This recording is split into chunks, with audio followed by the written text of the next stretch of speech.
Hi, this is ANOHNI, and this is the LSQ podcast. Hey, it's Jenny LSQ. Thank you for pressing play on the LSQ podcast.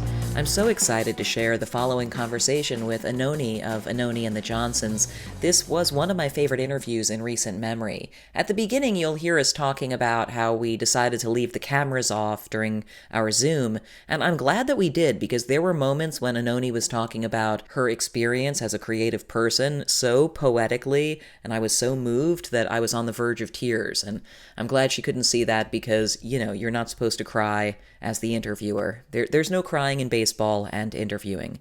Anyway, ANOHNI is here in the US doing some shows this month. You can find out more at anohni.com. And also, worth explaining, at the beginning, we're also discussing recent concerts ANOHNI did, well, I guess it was around the time of the interview late last year, where ANOHNI performed music by one of her mentors, the late Lou Reed. And I was fascinated to hear about her relationship with Lou and what a great support he was for her early in her career, more than 2 decades ago at this point. Let's get into it. Oh, hello? Hi. Hi, sorry. That's all right. How are you? Some beasts in the screen for a minute there. Sorry. Oh, it's all right. Would you prefer to leave camera off? That's cool with me either way. We're just doing a sound recording, right? We are, yeah. We're not. I'm not gonna use the video, but if you wanted to, genuinely cool either way. I can turn off my video too, and we can just do old school. Yeah, let's go old school. Old school. Look at that. One less sensory input. I know. One less sensory input. So, I know you were on tour recently, but have you been home for a minute? I have been home for, like a week or so, a couple of weeks. We resolved the tour in New York, and I'm just taking a little breather. I'm going back out to a couple more bits and pieces. I did a show at Mass Mocha last weekend for Jeffrey Gibson's opening, going out to London to do a kind of a Lou Reed tribute in a couple of weeks. Oh, wow. Tell me a little more about that Lou Reed tribute. What's the situation there? It's just a one-off. It's something I always used to talk to him about doing. Like, I used to always say to him, you should go out and do just all your dark blues songs. Like, we were just throwing ideas around or whatever. But anyway, I just always thought maybe I should go and at some point just hold space for some of his catalog and make my way through it. And it just seems inevitable to me that I would do that at some point, being so close to him. Yeah. And what was the kind of overview of how you're choosing which songs to include in your repertoire? Because I'm sure you have connections with a lot of aspects of his music. Yeah, it's been an odyssey because I really dived deep into his catalog, and I didn't even know some of the album tracks from some of the later albums, the mid-later albums. And I was kind of stunned by some of the songs. And I tried at first to approach it with some bravado, and think I could hold space for all these really intense themes. And I've kind of come to realize that I can't do it, that my body isn't made for it. And so I'm sort of moving towards the songs that make sense within me, within the chemistry of my body, the songs or the poems that I can somehow connect with on a personal level. Well, with the understanding, too, that this episode will come out after these shows have already happened, what's an example of a song that, you're interpreting that feels right for your chemistry? Oh, well, I love so many of his songs. Like, I love all of the songs he wrote for Nico, and I love, the songs like I'm Set Free and the Velvet catalog. Of course, Candy Says I used to sing with him all the time. And there's songs on every album that I just love of his. And there's this song that I love of his called You Wear It So Well. It's on the album before Coney Island Baby, so maybe it's on Sally Can't Dance. And just there's a lot of really heartbreaking songs. As his catalog progressed, some of the songs were quite plain speaking, about some of the things that he'd gone through when he was younger. And then other songs paint a landscape of some of the sort of subterraneous worlds that he was a part of, in New York City. And the songs, the variance in the songs, the points of view in the songs it can be quite jarring, for someone like me who, my style of singing, my way of being in music is like that it's definitely me, and that I need I need to be tethered to some kind of a heart line through the songs that draws me back to my primary purpose or my sense of being useful in some way, and also kind of affirming my core values or core ideas that make me who I am. And I found moving through Lou's catalog that he's much more kind of wieldy and reckless in the way he throws his psychic body around in songs. And I was a little bit like that when I was younger. And a lot of this catalog he wrote when he was younger. And I think I realized that after doing a lot of rehearsals and trying to sing songs like The Blue Mask, I realized I can't do this. This isn't my job, Yeah. I can't really sing these lyrics. I have to sing the lyrics that just make easy sense to me. Right. And because, I mean, it feels like you probably came to this realization in this process already that like the task isn't to be Lou Reed as a tribute to him, right? The task is to be a channel for what he was to you. Yeah, exactly. And even to give the songs the opportunity to keep dancing, to transform, because he's a very, very creative person with a very beautiful ear and very open to write very beautiful poems. And all of those things, they're opportunities, for anything else to jump right through them, they're just like portals. So you can author something and really, I have this experience all the time of authoring something and you don't even necessarily know what it is. You just did it and people can keep working with that material if it seems to have, if it seems to be stalwart enough, if it's strong enough to hold space for several different iterations of itself through different people's voices, and a song can keep transforming. That's the beautiful thing about it. It's like more like whale song at that point. Songs can change in subtle ways, rather once someone gives birth to it, then it can keep moving. So I'm hoping to bring some of the present moment to these songs. And just to clarify, this is the first time since he passed that you're doing something like this, performing his repertoire? Yeah, well, Hal Wilner, who was one of our best friends out here, was a central figure in the music scene. He also had a foot in LA. He was the one who introduced me to Lou. And when Lou died, we did a memorial at Lincoln Center. And Hal had me come out and sing a couple songs. But to be honest, I don't really like memorials very much. But now some time has passed, and I asked Laurie, and Laurie gave me her blessing to go for it and let it fly for a minute, see what happened. It's an experiment, really. We're doing it one night in Dublin, so we'll see what happens. If it's any good, we might do it a bit more. If it's just embarrassing, then we probably won't. I very much doubt that's going to be the way it goes. And, it's interesting because this show, I really like to delve in with people to, their earlier creative inklings and sort of the original kind of germination of their creative spark. And so, I want to linger on this Lou thing just a little bit longer and then kind of work backwards from there, because I'm curious, being a young person in New York, fairly recently, well, I guess maybe it was you were already in New York a little more than a decade when he sort of began to take you under wing. Is that right? I'm curious, like kind of just what that was like and what that meant for you at that point in your creative experience to have someone like that recognize in you something. Yeah, the meaning of it has changed for me as the years have gone by, like the way I've understood what happened, but I was very much a sort of an underground nightclub performer, and there really wasn't much room at the inn in terms of possibilities for queer people, especially a trans person to have a career in music. It was a big firewall that had been erected by the middle of the 80s because of AIDS mostly. There was a big rollback on the willingness to have, like, especially a trans femme be visible in the culture that started by the mid 80s, And so by the early 90s, there really were none. And then there really were none for the whole 90s, and except for RuPaul or whatever, that doesn't really count in that way. Like, there hadn't really been like a trans femme voice in music since, like, Boy George and those early 80s English singers in the West, Maybe there was one or two, but I can't think of them. And there was a real sense that it wasn't going to happen. The music industry was very much clamped down about it. And it was like being thrown against a wall, that there was no way that people were going to take a chance on me. The industry wasn't going to allow it to happen, no matter how many people asked for it to happen. And it was really like the advocacy of a lot of artists that brought me to visibility in the broader thoroughfare of culture for a while there. And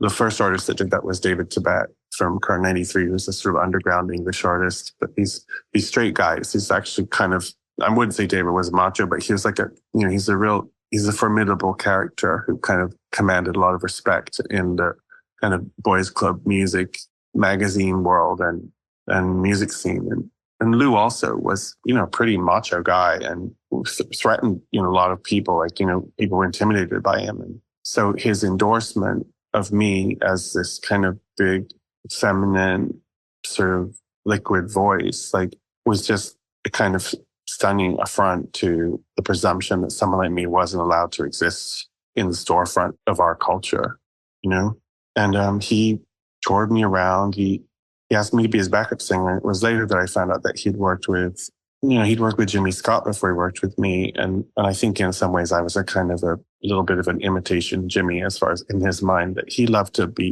have his hard voice be sat next to like a more androgynous voice.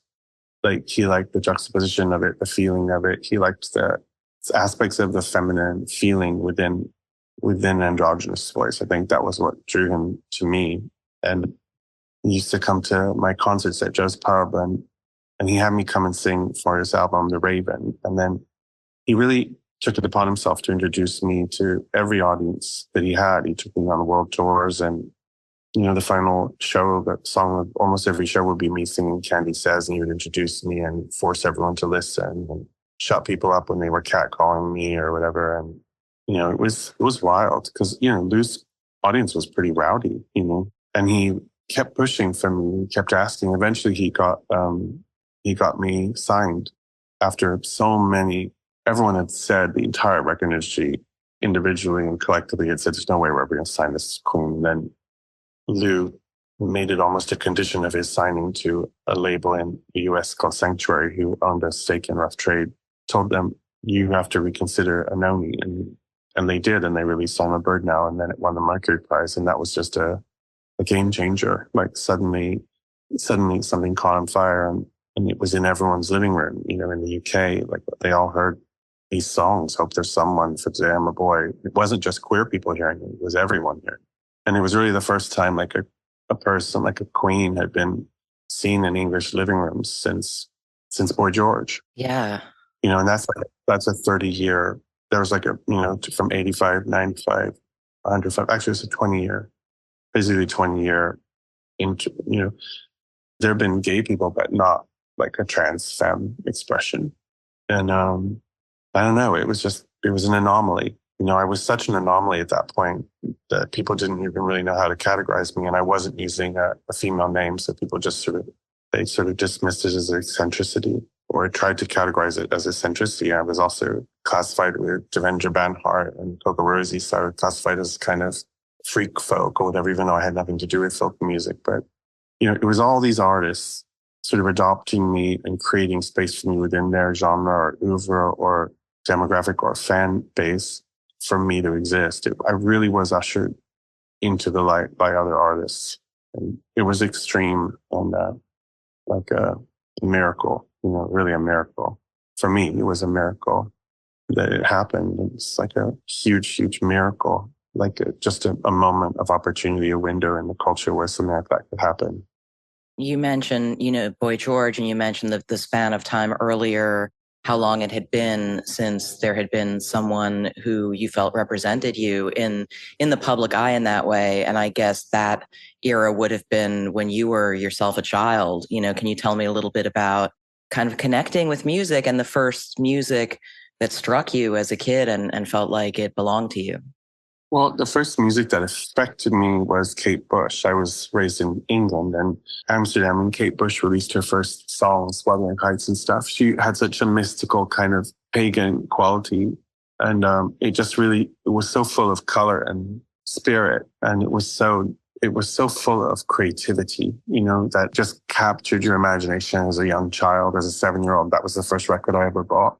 In England, it was very insular in the 70s. It was very culturally naive in terms of its willingness to unpack what it was made out of, So it's like by the early 80s, there was this kind of almost prelude to what you would have called multiculturalism by the late 80s. But people like Culture Club and, these like post-new romantic, post-punk singers, Susie Sue, who else?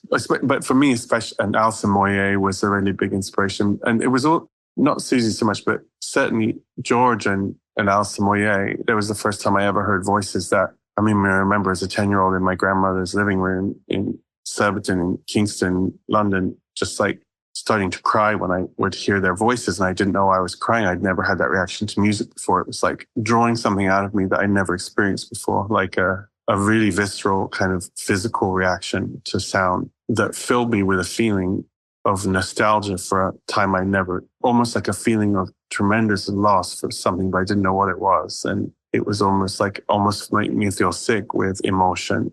And I just remember it was almost like it was a new frontier for me. And it was around that time that it was obvious, we moved to America, and then that was obvious. I was, around that time that that it was obvious my difference was becoming really obvious. When we moved to America, there was much less room for gender variance in kids than there had been in England. In the south of England, the pop scene was so androgynous that kids were coming to school with eyeliner, even the straight boys were, to try to get the girls to go out with them. And I could kind of live in the cracks of that sort of soft world as a young kid. But when we got to America, it was like really brutal. And, the school system and the way that the girls and the boys were separated, and the lack of self-expression that was expected of the children at this school that I was sent to. The girls were allowed to sing in tiny whispery voices and the boys didn't sing at all. Whereas in England, all the kids wanted to sing and everyone was singing at the top of their lungs in choir and stuff, And then when you got to America, and it was like, oh, no one sings here. The kids in England were obsessed with the new music in the early 80s. It was just part of that youth culture. And in America, it was pretty brutal. And then, obviously, it was also the birth of the moral majority that right there at the beginning of Reagan was the beginning of the emergence of the moral majority. So there was this beginning of a new zeitgeist in American culture generally that has actually culminated now to this Trump election, But in those days, it was a sort of a fringe, almost televangelical kind of almost Pentecostal capitalism, that was sort of perverse and obviously exploitative, but was kind of making a kind of cancerous spread through grassroots kind of spread through our American societies. And it was just more of an obvious war from the beginning as soon as I got to America. And that was when I decided I must have to be a singer, because the only people I see like me are Boy George and Marc Almond. So I started wearing a lot of makeup, and I would go to school and, get expelled from school. And then I just said, I have to sing, because that's obviously what people like me are supposed to do. And so I shifted gears, because up until that point, I'd really been a kid that liked to draw. And I thought I would be an artist when I grew up. Then I had to start singing, because that was what I saw modeled. The only kind of trans femme queer modeling I saw was in George and Marc Almond. And also a little bit in Jimmy Somerville. I have to give him a bit of a nod too, because he was actually the only out gay person at that time. They'd already rolled people back into the closets by then. From the late 70s to the early 80s, there was a kind of a move towards more conservatism in expressing sexual orientation. And of course, there was no language around gender identity at all. So it was all sort of lumped into one big stupid category. Did singing sort of, you talked about drawing, how that was kind of your creative outlet when you were younger.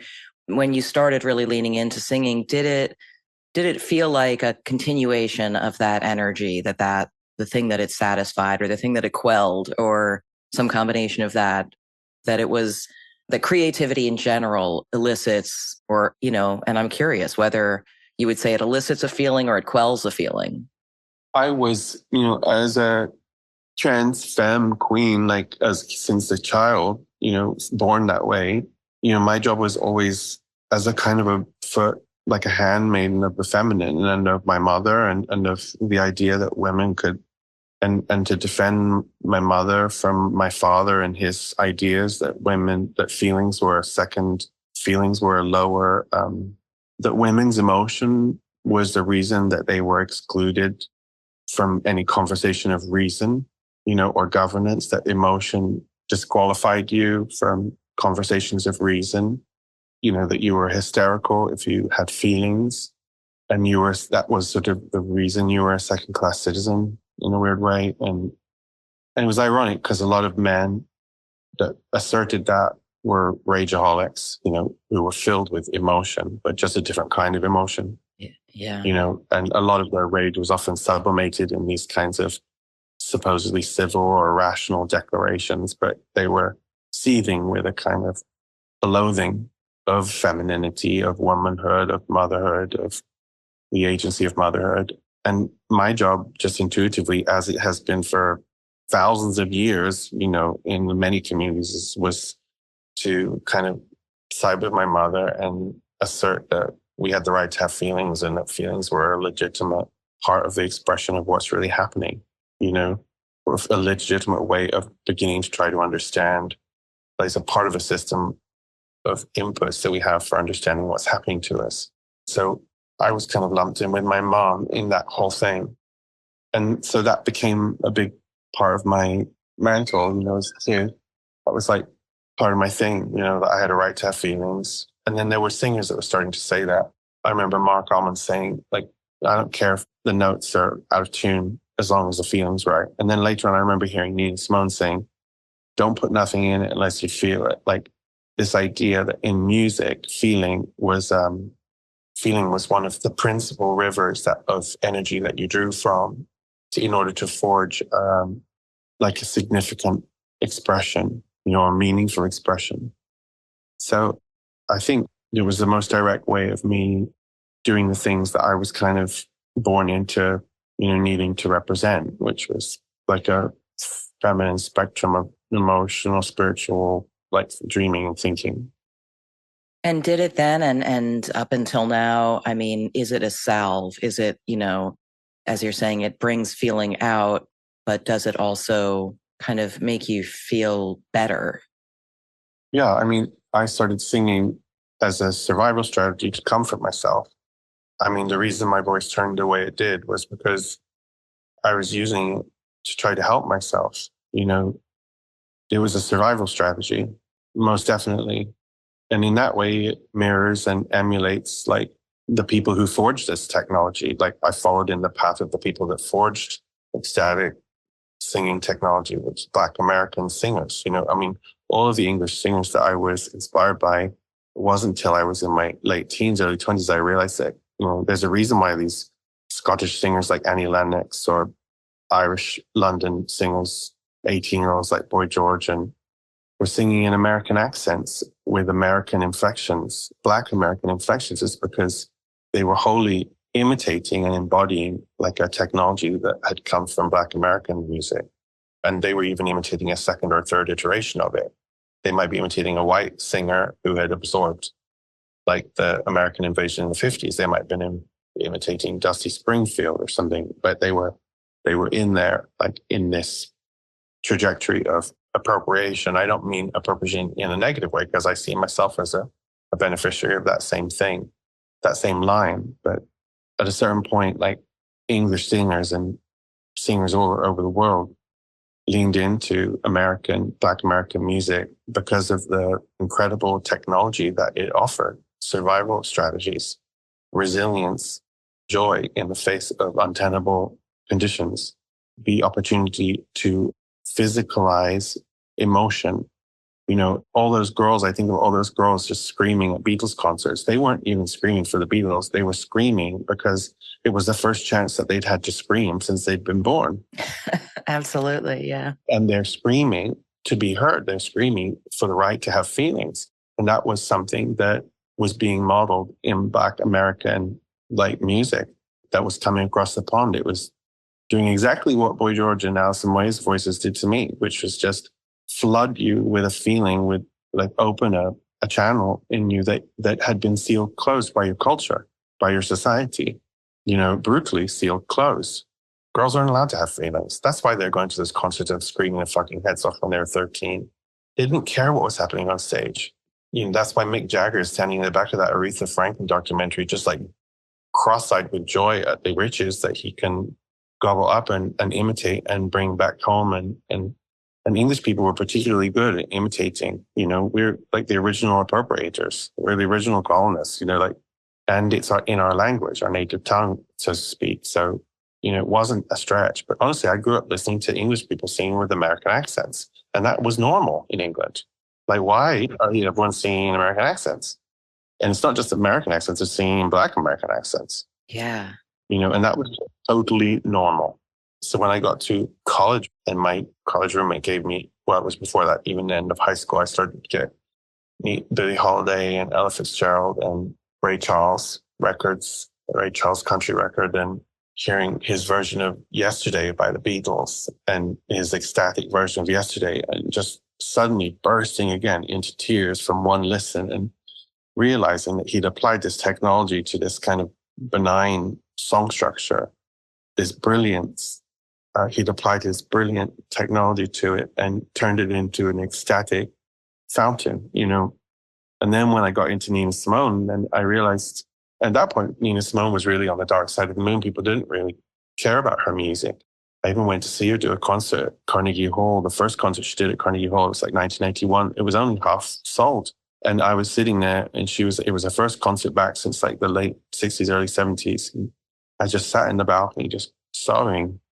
And now I can understand that what it was that I was reaching for in those things was modeling survival strategies. It was their ecstatic voices that gave me the hope I needed to keep moving. They made sense to me. They were expressing reality. They were physically grounding me into the earth in a way that physically made sense to me. It was just totally intuitively integrated in a way that the culture I came from just is hopelessly disassociative. So, I reached to those voices for survival strategies and for comfort and for structure as to how to move creatively. And that's how my voice turned out the way it turned out, was just basically by living in the sanctuary of those voices, especially Nina Simone's voice. It was a sanctuary for me. I owe so much to those voices. I owe so much to those singers. They helped me to live. And how did the urge to sing evolve into writing your own music? I started writing my own music by the time I was like 12. I just started copying the new wave songs because they were so easy on a keyboard. I got a Casio keyboard, and then I started doing it, and I just never stopped. The one thing I had that was lucky was that it was the one thing my mom really gave me was she would always sit me down with paintbrushes and just say, I was lucky to grow up just in this tiny window in English society where kids just were renegade about being creative. And whether it was painting or dressing up or putting on a bit of makeup or wearing something ridiculous or running, screaming and dancing through the house, like it was like a tiny window in the early 80s where the kids maybe just, maybe it's because we weren't being, it's not like we had such great parenting or anything. I mean, we basically raised ourselves, basically like a generation of like children raised by wolves. But the good thing about we were raised by the television, but on the television, you saw like punks who were 5 years older than you, like really going for it. And you just felt kind of free. Like Lena Lovitz was on TV in 1980, 1981, Nina Hagen, people who were really like dreaming different dreams, Kate Bush, like doing like crazy cartwheels. And it was just like, it's quite beautiful, like to be a kid, but it was a very, very naive, sheltered kind of experience of what we were looking at. We didn't know what we were looking at. I wouldn't be able to really unpack it 2 years later, but it was a privileged, very cloistered kind of a cultural environment that sort of concreted within me a sense that I have permission to pursue creativity. And that is the main thing I always see as different between me and other people that want to be artists but aren't artists or just don't want to be artists. It's like, I always just felt like I had permission. I didn't self-censor whereas most people tend to shut it down, before they allow themselves to have a complete expression. They don't believe that they have a right to do it. And somehow I got that little message that I should fight for it. And how did your practice of songwriting look then? I went home every day and would write songs on my keyboard and play them to my friends. I was in bands. I was in bands with people who were like much older than me. Like the band would all be like 20 or 18 to 22, and I'd be 14. I'd be the lead singer and songwriter. It was ridiculous. But, we just would rehearse, and it was in San Jose in California. It got me through my high school years. But pretty quickly, I realized I had to leave California and come to New York. So you found a community of people who were like-minded in San Jose for that period of time, creatively like-minded, and felt like a safe community. Well, I wouldn't say, San Jose wasn't safe in the mid 80s for any like queen of the street, but it was, but there were places you could go where there were punk kids and punk adults. And I definitely kind of like ingratiated myself into those circles. And I had like allies and older people that kind of looked out for me and would drive me around, give me cigarettes and encourage me. Yeah, I was lucky, very, very lucky. Given it was a shit show, but I got through it. What were some of your key discoveries early on about writing, and what worked for you to connect with what you want to say? I would say that the key discoveries were that like singing is a practice of imitating, and then like finding my experience within that imitation. Like I hold the form of an elder. Like an elder teaches me a form, like a form for a voice, for instance. And then I have to find the present within it. I have to find my story in the voice. And that was something that I was doing intuitively just through the trauma of my teens. But then by the time I got to New York, I was really going into the studio and singing for 6 hours at a time. By then I was very inspired by Diamanda Galas and her work, which was so athletic. And although I could never hope to reach her level of virtuosity or athleticism, I could somehow push within the realm of meaning, within the realm that interested me, which is the emotional connectivity, emotional connection. I would go in and I would just push and push and look for crying in the voice. Like I would look for where the lines were between, just go in almost gestalt level into singing and try to develop some muscularity in that process. And that was definitely a game changer for me when I started doing those really long studio sessions. And also I was just getting a certain feedback from people that heard me sing that they were having an emotional reaction to it, which at first really puzzled me because I didn't understand it because I wasn't necessarily feeling the emotion that they were experiencing. But I was realizing that like a channel was beginning to open up, which is a traditional form for a singer. Like it's a channel, not channeling the spirit, but just opening a channel, a meridian in the body, like that holds a vibration that communicates and that is kind of ancient, that is something that we've been doing for a very, very long time, especially in our societies where people are so alienated. To be a part of a circle where someone's opening a channel or a group of people are, ideally everyone is, singing together, you find a different experience, a different aspect of the experience of being alive. When did you first feel that creative expression and singing and writing music was an outlet for commentary and activism and sharing political beliefs? Or was that kind of in there from the beginning? And how did it develop into something that you felt confident in doing in your music? I think it's that word confidence is a funny word because I've never really been very confident, but it's that thing I was just saying that I believed that I had the right to do it, and I would push through the mechanism of shame that would shut me down and keep doing it. You know what I'm saying? Yeah, totally. It wasn't that I wasn't experiencing the same amount of shame that everyone else would experience when they were doing that, but I would just keep pushing through it rather than shut it down. Yeah, a lot of people don't push through it though, especially with making observations and committing to their feelings about the larger world. People are so reticent even to say how they're feeling in their own private life, that to be able to trust in your connection to the natural world and to the social world and the political world and say what you mean to say is a rare thing. I think I got it from that thing I told you about where I was basically, my job was to advocate for my mom and patriarchy. That was, or the idea of like the right to have feelings in a world that had decreed that feelings were not only irrelevant, but like a grounds for second-class citizenship. In more recent years, I mean, have you had any sort of, I don't want to say epiphanies because that feels a little too magical or something, but through doing the work and through continuing to make art, new discoveries about how to really get to the stuff and how to open new channels within yourself and how to communicate to an audience? You know, I studied like Butoh practice a lot when I was in my early 20s. And that taught me a lot about one aspect of creative process, which is about like shape shifting.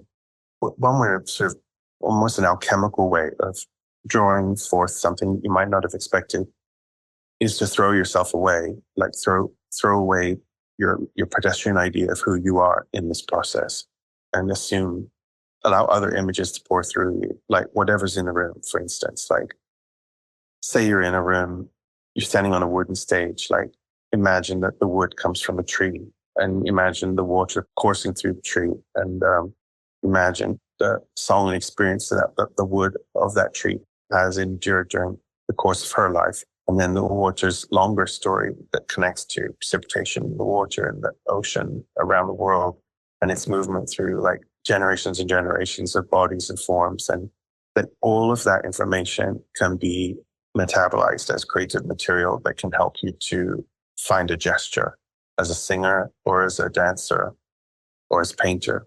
You know, that every aspect of the manifest world or even the abstract world, if that's where you draw inspiration, can compel you to make a gesture. You know, you can take a ride on a dream of a shape, you know, and just follow along behind an unfurling idea within your imagination. And that's really a Butoh practice. You know, I used to go to classes and they would say, you'd be lying on the floor and they'd be saying, like, imagine like bubbles of air coming up through fine hair-like structures between each scale, and then through the skin of a salmon, like you're a salmon swimming, then you're a branch, then you're the eyes of a deer, then you're the eyes of an ancestor, then and see through those eyes, and then let those eyes see through you. Shapeshift, let different forms take your body, take a dance through your body, take a dance through your imagination. You know, those voices will always draw you back to you. They'll always lead back home. But it's just a matter of how wide of a berth you allow yourself. I don't know if that's the word, but, you know, it depends on how big of a circle you let yourself dance in. You know, you define the parameters of the limitations on how much you want to dream. You know, as far away as you set your compulsion to inhibit yourself, that's the limit of, you know, you draw the circle. If the circle can include just your own imagination, then that's one circle. If your circle can include the imagination of you and of every animal and element that is in that space with you, or even in your imagination or across quantum time, then you have a much wider like field of things to draw from. You know, you can draw from anything. The whole world is an expression of creativity, every single aspect of it, every dancing molecule.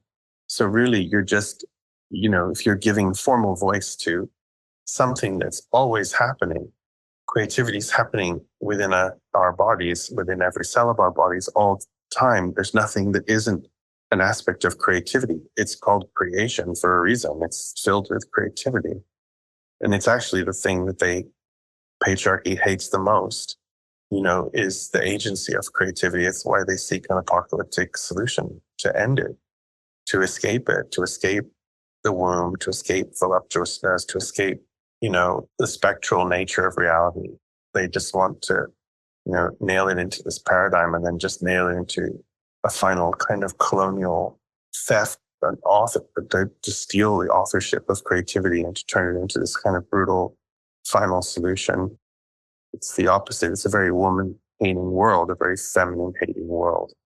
And they hate women. They hate that their dependency on the creativity of women's bodies, it's in all of us, that loathing, that rejection of our belonging here. It's the basis of all our theologies. It's like the basis of all of our apocalyptic religious dreams, is a desire to escape creation. But for me, my interest is in embracing creation. My interest is in saying, I do not seek to escape the cycle of life. It's like the Buddhists, even the Buddhists, all my friends are artists, are so smart. They're all Buddhists. They're still looking to figure out how to ascend or get themselves positioned spiritually so that they can leave the cycle of life and go to a higher dimension. And I don't believe in that. I believe that this might be, I feel that this is the frontier of her dream, and that this creativity is her solution, and that this is where I belong. And I want to stay here.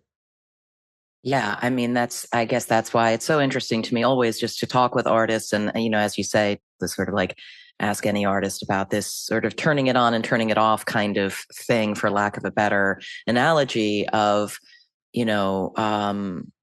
I'm endlessly fascinated by someone whose pursuit is to, when the faucet is on, to extend that metaphor, when the faucet is on, knowing that, we're getting the good stuff, and that this helps the artist themselves, but it helps the people who don't have that access to that same kind of faucet of expression. And so how do you know when to turn it on? If part of your mission is to find ways to make the faucet more efficient or more true or more fruitful, then it's, how do you know when it's okay to turn it off? Or does it just sort of sometimes turn on by itself because you're living that close to it, watering?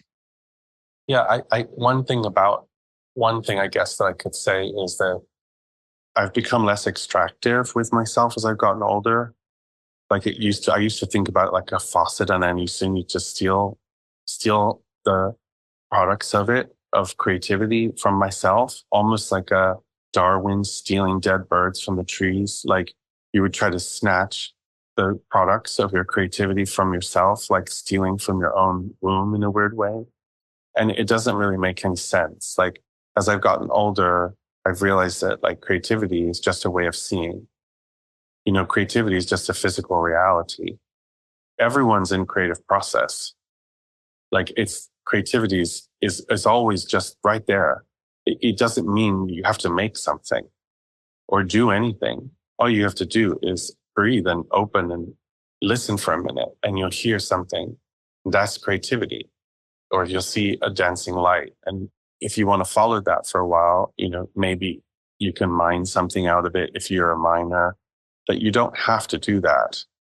And so as an artist, like for me, like I got a lot of value from the idea of the fallow field, that the periods of unproductivity are very important regenerative periods.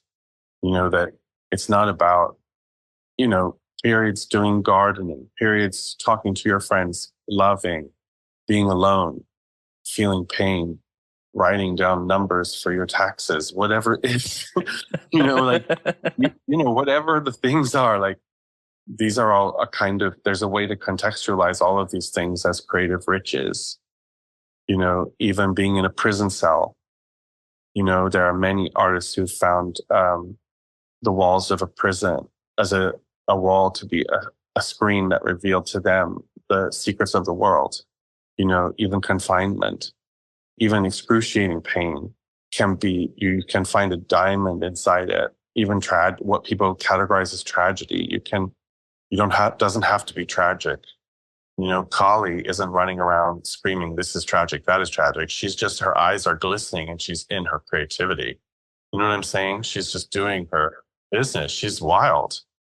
Even destruction, I'm not celebrating it, but I'm just saying that this is a very spectral experience of creativity. That's how I experience life. So it's not really product oriented. But I am lucky that certain times I've collaborated with other artists, especially when I work with other people, that we create little scripts or forms that we can then dance a moment through. If I write a song, that I can bring it to a room and we can say, this is a structure, and now let's dance the present through this structure and see what happens. And I'm grateful I'm old enough to be able to sort of do that with slightly more detachment, now than I used to be able to when I was very young. But it's all a gift, a huge gift. Like I don't know how I got so privileged that I would have a chance that I would get to have this vista of life, that I feel very, very privileged that I got to have this vista. Because there's so many children, in other parts of the world that would never had a chance to do this, and then in many periods of history, someone like me would just be tied to a wall and die by the time at 25, So even though it's the worst of times, it's maybe some of the freest times in modern history, especially Western history, that someone like me could ever exist. That I even got to participate in a thoroughfare of culture for a few moments is shocking. Like I'm like an expendable body. I'm like a trans femme. I'm a queen. Like we're like the ones that they kill very first, except for the one or two other groups. And I don't say that like self-pitying. It's just like kind of reality. You know what I mean by that, right? Does that sound crazy to you? No, it doesn't sound crazy at all. It sounds realistic, and it sounds humble, and I really respect and appreciate that. The one last thing I would say in response to your question about things that I learned is that it's not mine. Like all the gestures I make, they're all someone else's gestures. The only thing that's mine in this is the present. That's what I can bring to the table is the present through these forms. So I think the authorship of form is a hoax. It's a capitalist hoax. Form is just exchanged and borrowed. We've been working with these forms for thousands and thousands of years. So don't worry about innovation. That's what I would suggest. Doesn't really matter. Well, I think that is a perfect place for us to wrap up, Anoni. I hope it wasn't too weird. No, it was amazing. It was perfect. Thank you. Okay, take care. All right, bye. And so here we are at the end of this episode of the LSQ podcast. Thank you again to Anoni, and thank you again for listening. And you can keep up with Anoni at anoni.com. I'm at jennylsq.com. That's where you can find other episodes. And if you want to reach me on socials, I'm at jennylsq. You can also try lsqpod@gmail.com. I'll talk to you next time.